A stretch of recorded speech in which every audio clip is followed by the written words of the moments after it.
Operation सिंदूर को लेकर इन दिनों सियासी गलियारों में जमकर चर्चा हो रही है। वहीं इसी बीच लोकसभा में विपक्ष के नेता और कांग्रेस सांसद राहुल गांधी ने सरकार से सवाल करते हुए पूछा है कि ऑपरेशन सिंदूर के दौरान कितने एयरक्राफ्ट खोए।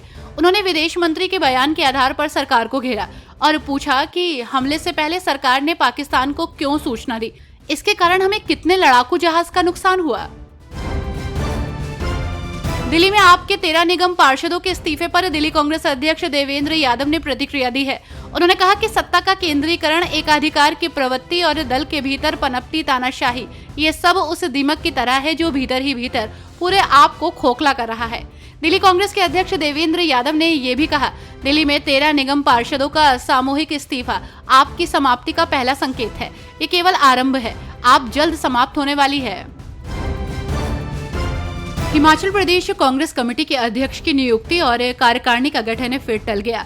30 मई को शिमला में जय हिंद सभा का आयोजन किया जा रहा है, जिसके कारण मुख्यमंत्री और अन्य नेताओं का दिल्ली दौरा स्थगित हो गया है।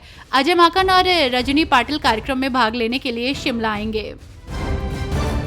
सीमा पार आतंकवाद और ऑपरेशन सिंदूर के खिलाफ भारत की निरंतर लड़ाई को प्रदर्शित करने के लिए प्रमुख साझेदार देशों का दौरा करने वाले सर्वदलीय प्रतिनिधि मंडल पर महाराष्ट्र के उप मुख्यमंत्री एकनाथ शिंदे ने कहा, डॉक्टर श्रीकांत शिंदे को भी जिम्मेदारी दी गई है और ये हमारे लिए बड़ी बात है।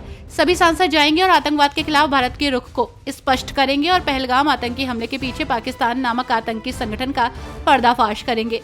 आतंकवाद केवल हमारे देश तक सीमित मुद्दा नहीं है।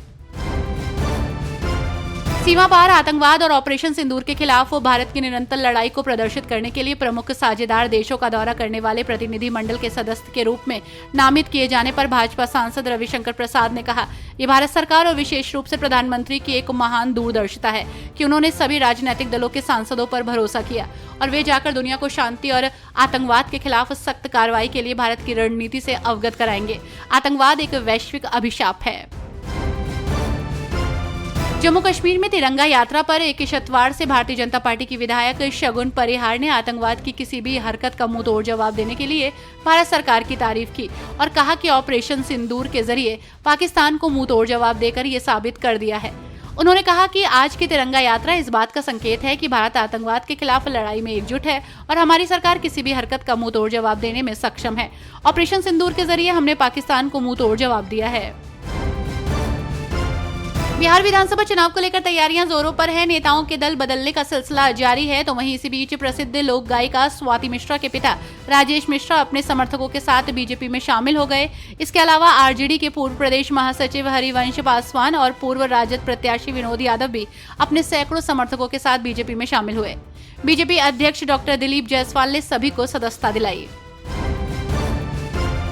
जम्मू कश्मीर के एलजी मनोज सिन्हा ने कुपवाड़ा के सीमांत क्षेत्र टंगडार का दौरा किया है, जहां उन्होंने पाक गोलीबारी से प्रभावित लोगों से बातचीत की और नुकसान का जायजा लिया। उन्होंने कहा कि प्रशासन प्रभावितों को मुआवजा देगा और केंद्र सरकार से पुनर्वास का आग्रह करेगा। मनोज सिन्हा ने नुकसान की समीक्षा की और जल्द ही मुआवजा पहुंचाने का आश्वासन दिया। पंजाब की लवली प्रोफेशनल यूनिवर्सिटी के बाद चंडीगढ़ विश्वविद्यालय ने भी तुर्की और अजरबैजान के साथ अपने समझौते MOU रद्द कर दिए हैं। विश्वविद्यालय ने दोनों देशों के 23 विश्वविद्यालयों के साथ करार तोड़ा है। LPU ने राष्ट्रीय सुरक्षा को प्राथमिकता देते हुए ये कदम उठाया है।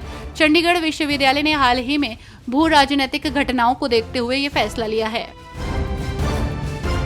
कांग्रेस सांसद शशि थरूर ने सीमा पार आतंकवाद और ऑपरेशन सिंदूर के खिलाफ भारत की निरंतर लड़ाई को प्रदर्शित करने के लिए प्रमुख भागीदार देशों का दौरा करने वाले सर्वदलीय प्रतिनिधि मंडल पर कहा, निश्चित रूप से जब राष्ट्र को मेरी सेवाओं की आवश्यकता होती है, मैं उपलब्ध रहता हूं और मैं अपने देश के लिए उपलब्ध रहता हूं।